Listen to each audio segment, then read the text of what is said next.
오늘 제목은 삭개오의 간절함입니다. 삭개오의 간절함이고요. 오늘 우리는 아주 유명한 인물을 만나게 될 것입니다. 바로 삭개오라는 인물인데요. 여러분들이 어렸을 때부터 주일학교를 다녔다면은 다니지 않았다고 하더라도 친구 따라 예를 들어 달란트 잔치나 한 번씩 나왔다고 하면은 이 삭개오 이야기를 모르는 친구는 거의 없다고 생각이 드는데요. 이 삭개오는 성경 전체에서 어떻게 보면 가장 강렬한 인상을 남기는 캐릭터 중에 하나입니다. 그런데 오늘은 이 삭개오를 바라보는 관점에 대해서 조금은 우리가 다른 시각으로 바라보는 눈을 키워보려고 합니다. 기존에 있던 삭개오의 그런 이미지들 때문에 누가복음이 우리에게 전하고 싶었던 그런 핵심적인 이야기들, 예수님께서 이 사건을 통하여 우리에게 말씀하고 싶었던 그 진짜 핵심 주제를 여러분들과 조금은 다른 시각으로 한번 살펴보려고 합니다. 삭개오라고 하면 여러분들 가장 먼저 생각나는 이미지가 뭔가요? 삭개오 하면은, 우리 서연이 삭개오 하면은 가장 먼저 생각나는 이미지가 혹시 뭐 있나요? 생각이 잘 안 나요. 갑자기 제가 질문을 해서 당황을 한 것 같습니다. 우리 효정이 혹시 삭개오 하면 어떤 게 생각이 나죠? 생각이 안 나요? 네. 그 삭개오 하면은 보통 우리가 키가 작다라는 이런 이미지를 많이 가지고 있습니다. 삭개오 하면은. 그리고 또 뽕나무 위에 올라갔다 이런 것도 여러분들이 아마 아실 거고요. 이 삭개오라는 이야기를 들으면은 여러분들께서 생각하는 그런 이미지들이 아마 있을 거라고 생각을 합니다. 아니면 오늘 많이 잘 몰랐다고 하더라도 아까 본문 말씀을 잘 살펴보면은 키가 작다거나 나무에 올라갔다거나 이런 어떤 삭개오에 대한 모습에 대한 묘사들이 나와 있습니다. 성경에서 여러분 키가 언급되는 인물이 그렇게 많지는 않은데 구약에서 보면은 사울이 키를 이렇게 표현을 하고 골리앗 아시죠? 골리앗도 키를 이제 묘사합니다. 그리고 신약성경 보면은 삭개오라는 이 인물을 키를 표현을 하는데 앞에서 말씀드린 사울이나 골리앗 같은 경우에는 그 큰 용사라고 표현을 하면서 큰 체구 그리고 큰 키를 표현하기 위해서 이 키를 묘사를 하고 있는데 반대로 이 삭개오 같은 경우에는 작은 키를 묘사를 하고 있습니다. 이 삭개오가 과연 얼마나 작았길래 성경은 삭개오의 작은 키에 대해서 묘사를 하고 있는 걸까요? 이거를 잘 읽어보다 보면 오해를 하는 것 중에 하나가 키가 너무 작았기 때문에 어떻게 보면 그게 장애로 느껴질 만큼 너무 작은 그런 삭개오였을 수도 있다라고 우리가 오해나 또 그런 표현을 우리가 느낄 수가 있는데 사실은 예수님을 보기 위해서 나무에 올라갔던 이런 삭개오의 모습을 그런 키가 작은 삭개오가 있었다라는 사실을 전달하기 위한 묘사지 이 삭개오 전체 이야기나 그리고 삭개오 누가복음 전체를 이렇게 문맥상 살펴보면은 사실은 이 키가 큰 역할을 하고 있지는 않습니다. 단순한 어떻게 보면 삭개오는 진짜 실제 인물에 대해서 키가 작았다라고 단순하게 묘사하는 거죠. 근데 우리는 주일학교부터 이렇게 이미지가 키가 작다, 뽕나무에 올라갔다 뭐 이런 약간 이미지들 때문에 사실은 삭개오 이야기를 통해서 진짜로 우리에게 말씀하고 싶은 성경의 내용이 가려지는 경우가 너무나 많거든요. 그래서 오늘 여러분들과 함께 이 삭개오 이야기를 조금 더 깊게 살펴보면서 여러분들이 중학생이 넘어서 고등학생이 됐잖아요. 그래서 조금 더 사고하는 능력을 기르고 이 핵심 주제가 무엇인지 좀 살펴보는 그런 것들을 여러분들과 같이 한번 나눠보려고 합니다. 사실 여러분들이 잘 아는 이 삭개오 이야기는요, 달랑 이 삭개오 이야기만 똑 잘라가지고 생각할 수 있는 그런 이야기가 아닙니다. 삭개오 이야기를 여러분들이 조금 더 정확하게 그 삭개오 이야기의 핵심 주제를 살펴보려면은 19장이잖아요. 19장 전에 18장에 나오는 이야기를 먼저 이어지는 그런 전체적인 이야기거든요. 그래서 삭개오 이야기만 딱 잘라서 19장 1절에서 10절까지 살펴보는 것이 아니라 이 전에 등장했던 이야기와 함께 같이 연결해서 문맥적으로 살펴보는 것이 매우 중요합니다. 그래서 여러분들과 같이 18장 18절부터 한번 읽어보려고 해요. 18장 성경책 한번 펴주세요. 한 장 넘겨서 누가복음 18장 18절부터 27절까지 그 이야기를 여러분들과 같이 읽어보려고 합니다. 다시 다 펴주세요. 성경 누가복음 18장 18절에서 27절까지 말씀인데 여러분 성경을 보면서 제가 약간 이야기식을 할 테니까 한번 잘 들어보세요. 예수님께 어떤 한 관리가 나왔습니다. 예수님한테 어떤 한 관리가 나와서 갑자기 묻습니다. 선한 선생님이여 내가 무엇을 하여야 영생을 얻으리까? 라고 이야기를 합니다. 그러니까 예수님께서 대답을 하시죠. 네가 어찌하여 나를 선하다고 얘기를 하느냐? 하나님 한 분 외에는 선한 이가 없다 라고 이렇게 이야기를 하시죠. 그리고 이어서 이야기를 하시는 것이 네가 십계명을 알 거다. 너는 십계명을 아는데 간음하지 말라, 살인하지 말라, 도둑질하지 말라. 그리고 쭉쭉 십계명을 이야기하면서 이것을 지켜야 한다라고 이야기하는 거죠. 그러니까 한 관리가 나와서 대답을 합니다.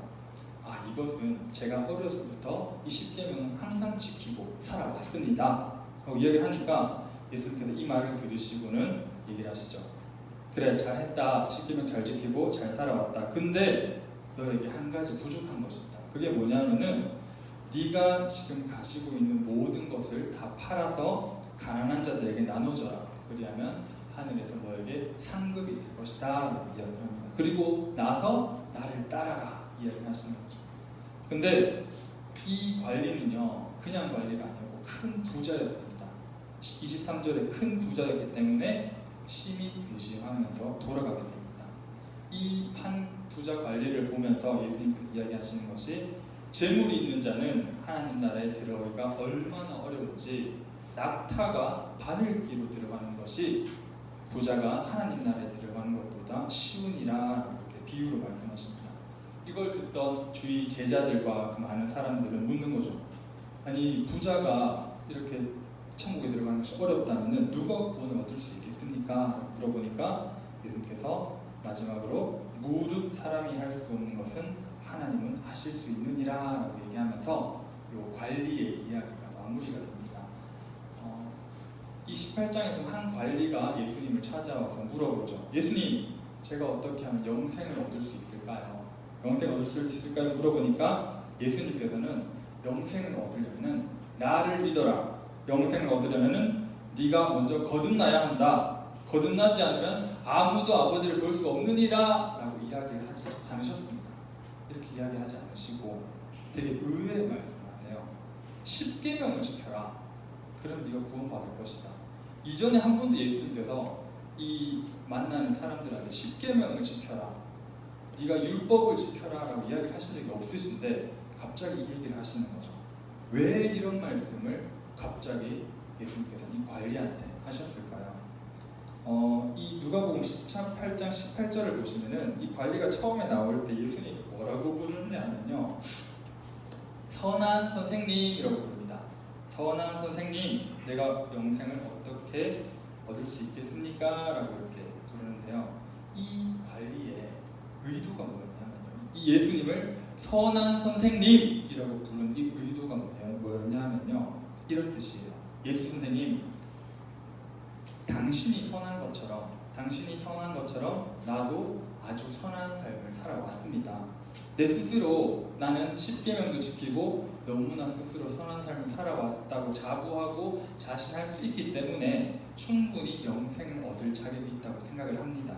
그러니까 그 영생이라는 것을, 영생을 얻는 것을 당신만 알지 말고 나랑 같이 공유 좀 합시다. 이런 의도로 선한 선생님이여 내가 어찌하여 영생을 얻을 수 있겠습니까? 이런 의도를 가지고 예수님께 나왔던 거죠.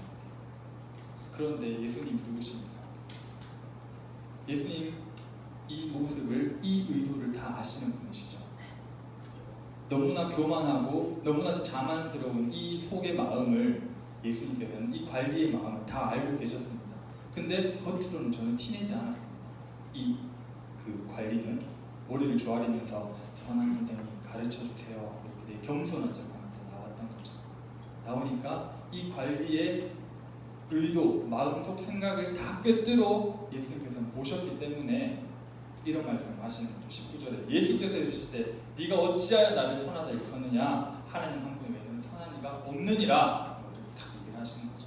이러면서 이어서 10계명 이야기를 꺼내시는 겁니다. 그래서 10계명을 지키라고 말씀하셨으니 아니나 다를까 또 관리는 이렇게 이야기하죠. 저 어릴 적부터 이 10계명 하나도 안 빼놓고 다 지켜왔습니다. 10계명, 예수님 방금 말씀하신 10계명 저 어릴 적부터 하나 빠짐없이 잘 지켜왔습니다. 그렇게 얘기를 하니까 예수님께서는 뭐 이 관리의 말씀에 의심하거나 추궁하지는 않으셨어요. 안 하시고 그래 잘 지키면서 살아왔구나. 근데 한 가지 부족한 것이 있으니 네 재산을 다 팔아서 가난한 사람들에게 나눠줘라. 그리고 나서 나를 따라오너라 라고 이렇게 이야기를 하십니다. 사실 이것도 아주 의외의 말씀입니다. 예수님께서 이전에 한 번도 10계명을 지켜라. 10계명을 하나도 빠짐없이 지켜라. 그리고 네가 가진 모든 재산을 가난한 사람들에게 모두 나눠주고 나한테 따라오라 라고 이야기하시는 것은 그 전에 한 번도 없었지만 이때 갑자기 일어났던 엄격한 이런 얘기들을 하시는 거죠. 이 말씀은 이 관리를 아주 당황스럽게 만들었습니다. 왜냐하면 그는 부자였기 때문이죠. 재물이 많은 부자였기 때문에 그는 당황해서 근심하면서 돌아갈 수밖에 없었습니다. 저는 이 얘기를 보면서요, 예수님께서 그 법정 스님의 무소유처럼 뭔가 아무것도 가지지 않는 이런 삶을 살아야 한다라고 얘기하신 것이 아닙니다. 예수님께서. 그리고 무조건 가난한 사람들에게 내 재산을 다 공유하고 다 나누어줘야 된다. 부자는 무조건 가난한 사람들이랑 모든 재산을 100% 공유해야 된다. 이런 의도로 말씀하신 것이 아니냐는 거죠.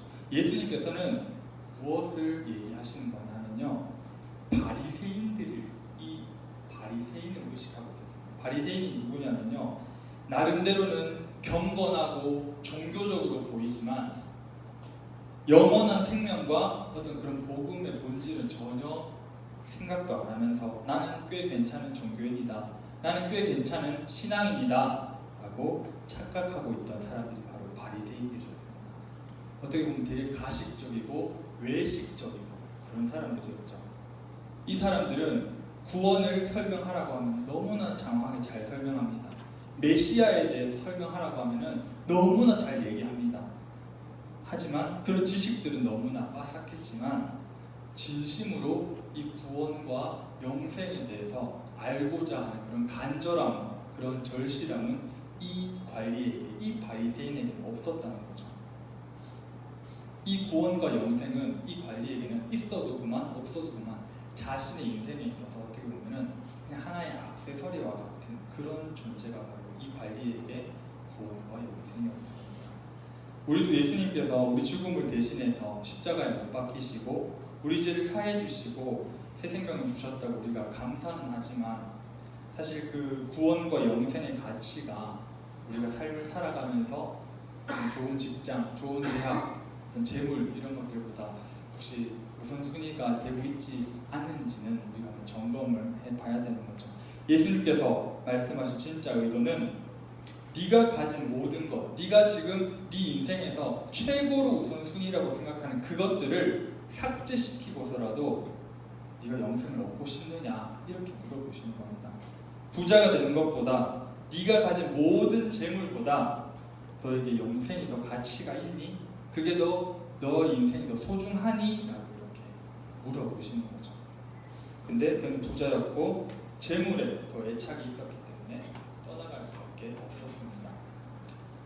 그렇게 부자 관리가 떠나간 후에 이제 예수님께서 이야기하시는 거죠. 부자가 천국에 들어가는 것보다 낙타가 바늘 구멍에 들어가는 것이 더 쉬울 것이다 라고 이야기를 하십니다. 이 이야기를 여러분들이 딱 읽어보면은 부자는 절대 천국에 들어갈 수 없다라는 의미로 해석하시면 안 돼요. 왜냐하면 우리 부자의 기준이 다 다르잖아요. 한 달에 1,000만 원 벌면 부자인가요? 아니면 집이 한 채, 자신이 전세나 월세가 아닌 독채가 뭐 2개, 3개 있어야지 부자인가요? 부자의 기준들이 다 다르기 때문에 부자는 천국에 절대 들어갈 수 없다 이런 의미는 아니라는 거죠. 그 의미가 아니라 방금 떠난 부자 청년에게 말씀한 부자 관리에게 얘기하신 것처럼 재물의 가치가 네가 생각하는 네가 가장 중요하다는 그 생각하는 그 우선순위의 가치가 영생이나 구원의 가치보다 더 크다면은 너는 영생을 얻기에는 합당하지 않다라고 이렇게 이야기하시는 거죠. 내가 생각하는 내 최고의 가치가, 내가 생각하는 내 최고의 우선순위가 하나님 나라에 들어가서 영생을 얻는 것이 아니라고 한다면은, 그것이 만약에 그 영원한 생명의 가치가 우선순위가 밀려서, 내 다른 우선순위보다 밀려서 그것이 가장 진실하고 진정한 절실함으로, 간절함으로 다가오지 않는다면 영생을 어떻게 얻느냐, 이 질문은 너무나 사치스러운, 아무 의미 없는 질문이라는 것을 이야기하고 있습니다. 이런 관리의 이야기 후에 바로 등장하는 것이 오늘 우리가 읽은 삭개오 이야기입니다. 그래서 예수님께서는 이 부자 관리와 이야기하시고 여리고로 들어가십니다. 들어가서 삭개오를 만나시는데요. 삭개오를 어떻게 표현하시냐면요, 누가복음은 여리고 도시의 세리장이라고 표현을 합니다. 세리장이라고 표현하는데, 이 표현한 의미는 세리장은 아주 부자였지만 그 같은 민족의, 자기랑 같은 민족의 돈을 세금으로 갈취하고 마치 피를 빨아먹는, 어떻게 보면 아주 극혐 캐릭터였습니다. 삭개오는. 그리고 아주 바람 캐릭터였습니다. 그리고 이 삭개오는 그냥 세리가 아니라 세리장이었어요. 그렇기 때문에 이 세리들이 세금을 걷는 그 채널에 또 세리장이었기 때문에 더 악랄하고 더 잔인한 방법으로 아마 자신의 민족의 그런 돈들을 갈취했을 것입니다. 우리가 아까 읽은 부자 관리는요, 생각해보면 나름 십계명도 지키고 나름 경건한 생활을 해왔기 때문에, 나름 신실한 종교인으로 살아왔기 때문에 다른 사람들이 생각하기에는 괜찮다, 저 정도면 괜찮다, 영생을 얻을 수 있을 것 같기도 한데, 이렇게 생각을 할 수도 있었지만, 이 삭개오는 이 주위 사람들이 생각하기에는 자신의 민족을 배신하고 로마 정부에 빌붙어서 자신의 민족들의 돈을 모기 피 빨아먹듯이 빨아먹는 아주 혐오스러운 그런 사람이었기 때문에, 다른 사람은 다 구원받을 수 있어도, 영생을 받을 수 있어도, 삭개오 너만은 절대 구원이나 영생에 가까이 할 수 없을 것이다 라고 주위 사람들은 생각을 했던 거죠. 삭개오는 아마 그에게 주어진 직업과, 세리장이라는 직업과 지위를 봤을 때 매우 매정하고 잔인한 방법으로 돈을 모았을 것입니다. 모았을 텐데, 마치 돈을 모으는 것이 그 주위 사람들의 민족을 다 배신하고서라도 재물이 최고의 가치일 거야 라고 정말 그런 마음으로 재물이 인생의 최고의 목표인 것처럼 돈을 아마 모았을 것입니다. 근데 이 삭개오는요, 이 재물로 만족할 수 없었습니다. 그는 삭개오는요, 하나님께 돌아오고 싶었지만 너무나 먼 길을 떠나버린 그런 사람이었습니다. 그가 어떻게 세리가 되고 어떻게 세리장이 되고 그가 어떻게 돈을 모았는지 우리는 정확하게 알 수가 없어요. 근데 한 가지 알 수 있는 것은 그는 하나님께 돌아오고 싶은 마음이 있었던 사람이라는 겁니다. 아까 부자 청년이 물었던 것처럼, 부자 청년이 예수님께 물었던 것처럼 어떻게 하면 영생을 얻을 수 있습니까? 이 질문을 정말 진심으로 예수님께 수백 번, 수만 번 물어보고 싶은 사람이 바로 이 삭개오였던 거죠. 부자 관리는 자신이 영생을 얻을 수 있을 거라는 것에 확신과 자신감이 있었지만, 이 삭개오는 자신이 영생을 얻을 수 있을 것이라는 확신이 없었습니다.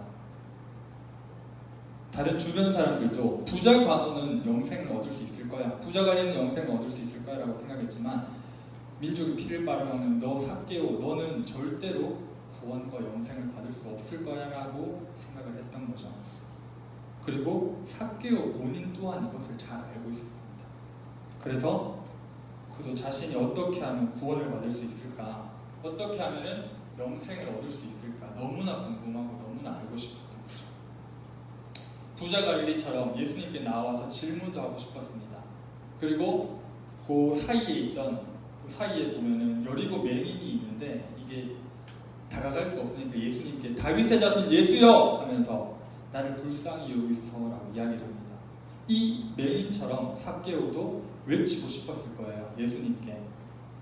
부자 관리처럼 질문도 하고 싶었을 거고 맹인처럼 다가가서 저를 불쌍히 여겨주세요라고 얘기도 하고 싶었겠지만 삭개오가 그러지 못했던 진짜 이유는 자기 스스로도 세리장이라는 이 더러운 직업이 용서받을 수 없는 사람이라고 생각했기 때문에 예수님께 나아갈 수 없었던 겁니다.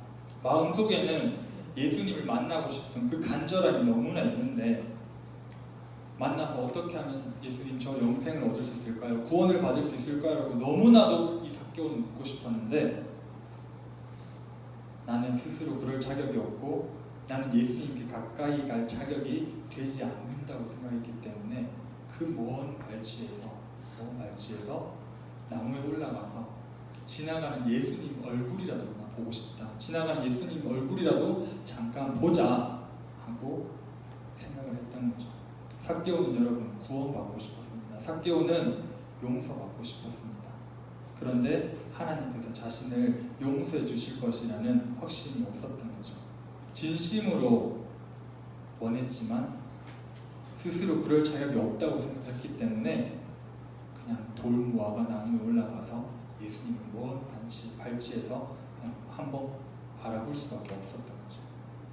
예수님께서는 여러분 그 마음을 아셨어요. 예수님께서는 그 삭개오의 마음을 아셨기 때문에 지나가다가 삭개오를 부르셨죠. 내가 너희 집에 유하여야 되겠다. 삭개오가 내려와라 이렇게 이야기를 하십니다. 근데 그 말을 들은 삭개오가 너무나 뛸 듯이 기뻤다고 성경에 나오는데요. 삭개오가 뭐가 그렇게 기뻤을까요? 예수님이 오셔가지고 병을 고쳐주신 것도 아니고 문제를 해결해 주신 것도 아니고 한 번도 개인적으로 예수님을 만난 적이 없는데 친분이 있는 사람도 아니고 특별히 예수님께서 삭개오에게 뭔가를 해주신 것도 아닙니다. 근데 삭개오야 내려와라 내가 너희 집에 유하여야 하겠다 이 말씀 들으니까 삭개오는 너무나 뛸 듯이 기뻤다고 표현하고 있죠. 아마 여리고 들어올 때 만났던 그 맹인에게 있었던 그 간절함이 그 절실함이 삭개오에게 있었기 때문에 예수님께서 머문다고 하셨을 때 그렇게 뛸 듯이 기뻐했을 것입니다. 그는 예수님께 돌아오고 싶었고 말씀을 듣고 싶었고 영생을 얻고 싶었고 구원을 얻고 싶었습니다. 삭개오는요 간절함과 절실함이 그에게 있었습니다. 이게 바로 앞에서 말했던 부자 관리와 삭개오의 현격한 차이입니다. 삭개오를 만나서 예수님께 부자 관원처럼 질문도 안 했어요. 예수님 영생을 어떻게 얻어야 되겠습니까? 라고 삭개오는 질문도 하지 않습니다. 그는 그만큼 신학적이지도 않았고 그는 그만큼 종교적이지도 않았습니다. 하지만 그는 진지했고 진실했고 간절했고 주님의 만남이 너무나 기뻤고 그리고 영생을 아는 일에 대해서 마음으로 너무나 간절했던 겁니다. 그래서 예수님께서 들어오시자마자 미처 예수님이 앉기도 전에 그는 서서 이렇게 이야기를 합니다. 19장 8절에 보시면은 삭개오가 서서 주께 여짜오되 주여 보시옵소서 내 소유의 절반을 가난한 자들에게 주겠사오며 만일 누구의 것을 속여 빼앗은 일이 있다면 4배나 4갑절이나 갚겠나이다 라고 이렇게 이야기하십니다. 이건 엄청난 고백입니다. 주님께서 이 대답에 만족하셨어요. 부자 관리한테 얘기했던 거 기억나세요? 전 재산을 팔아라 그리고 나누어 주고 나를 따르라라고 얘기했는데 삭개오는 절반만 나눠주고 라고 나눠주겠다라고 얘기하시는데 예수님은 오케이 하시는 거죠. 그 당시의 법으로는요 누군가의 것을 훔치면 100만 원을 훔치면 20%만 더 플러스해서 갚아주면 되는 법이 있었어요. 100만 원 훔치면 120만 원만 갚아주면 되었는데 삭개오는 100만 원을 갚으면 400만 원으로 100만 원을 훔친 것이 있다면 400만 원으로 갚겠다고 이야기를 하는 겁니다. 이게 여러분 삭개오가 예수님과 흥정하는 그런 장면이 아니에요. 그 장면이 아니라 주님 제 재산의 절반을 내놓을 테니까 영생 주실 수 있으세요? 이렇게 흥정하는 장면이 아닙니다. 이 정도면 구원받을 수 있겠습니까? 라고 흥정하는 장면이 아니고요. 이 삭개오가 한 고백은요 내가 가진 그 어떤 재물이나 권세보다 영생을 원하고 구원을 원하고 있다는 그런 고백입니다. 왜냐하면 삭개오는 아까 부자 관리 바리새인처럼 신학적이나 종교적으로 이렇게 뛰어난 사람이 아니었어요. 그런 지식이 풍부한 사람이 아니었기 때문에 자신의 언어로 자기가 생각하는 최고로 생각하는 그 고백할 수 있는 언어로 이렇게 이야기를 하는 거죠. 절반을 나눠주고 4배나 끔찍 멋있으면 4배나 주겠다. 사실은 이 4배나 줘버리면 삭개오 재산 안 남을 거예요. 근데 자기는 이렇게 표현을 하고 있는 거예요. 내가 새 사람이 되고 싶습니다. 내가 구원받고 싶고 영생을 알고 싶습니다. 라는 그 고백을 삭개오는 이렇게 표현을 하고 있는 거죠. 이게 바로 부자관리랑 대조되는 여러분 삭개오의 간절함입니다. 키 작은 이미지, 나무에 올라갔다는 그런 이미지에 가려진 삭개오의 정말 간절하고 간절한 그런 마음이라는 거죠.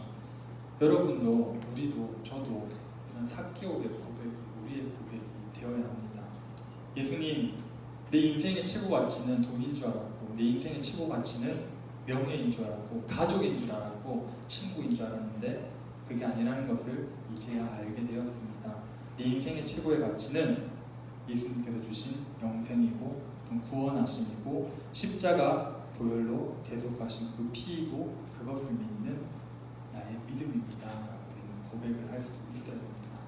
아까 말씀드린 것처럼 부자가 천국에 들어가는 것이 낙타가 바늘귀에 들어가는 것보다 더 어렵다고 얘기를 하셨지만 누가 구원을 그럼 받을 수 있겠습니까? 이야기했을 때 사람은 할 수 없지만 하나님께서는 할 수 있다라고 이렇게 얘기를 하셨죠. 이 삭개오가 구원받은 게 바로 하나님께서 하셔서 하실 수 있다는 것을 보여준 사건인 거죠. 삭개오의 구원받은 사건. 여러분들도 이 삭개오의 고백이 우리 고등부 여러분들의 고백이 되길 바랍니다. 영생이나 구원 이런 것들이 그냥 표면적으로 우리가 그냥 교회에서 배워가는 그런 지식이 먹는 것이 아니라 여러분들 인생 안에서 최고의 가치가 되고 정말 가장 우선순위가 되게 해달라고 그렇게 살고 있지 않다면 그렇게 살게 해달라고 기도로서 성령 하나님께 구하는 우리 고등부가 되기를 예수님의 이름으로 간절히 소망합니다.